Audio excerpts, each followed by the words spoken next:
नमस्कार मित्रांनो, आज आम्ही करतो युतिका ताईचं केळवण. सो आज सकाळी लवकर उठलो आणि किचनमध्ये गेलो कारण आज मला शिरा बनवायचा होता.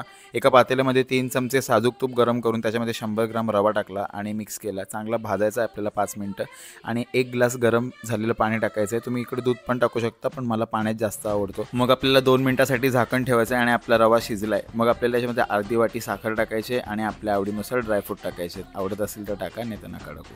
परत 2 मिनिटं झाकण ठेवून आपला शिरा रेडी आहे. मग देवाला नैवेद्य दाखवून मी स्वतः खाऊन घेतला आणि निघालो मेडिकलला जायला. जाताना मला नेहमीप्रमाणे सर्वेश भेटला. मेडिकलला पोहोचलो तर काकांनी मला एक उंदराचं पिल्लू दाखवलं. त्याला साईडला ठेवून मी सेल्समॅनने दिलेला फ्री ज्यूस टेस्ट केला, कारण जिथे फुकट तिथे दीपेश प्रकट. मग जेवायला बसलो, अंड्याची बुर्जी आणि संध्याकाळ झाल्यावर आपण वडापाव खायला पाहिजे. संध्याकाळी घरी गेलो आणि युतिका ताई आणि ते लोक आले होते, कारण तिचं लग्न आता 13 दिवसांवर आहे, म्हणून तिला केळवणासाठी आम्ही जेवायला बोलवलं होतं. हा संपूर्ण व्लॉग मी शूट केलाय आणि आपल्या दीपेश भोईर या यूट्यूब चॅनलला अपलोड केलाय. नक्की जाऊन बघा आणि काळजी घ्या.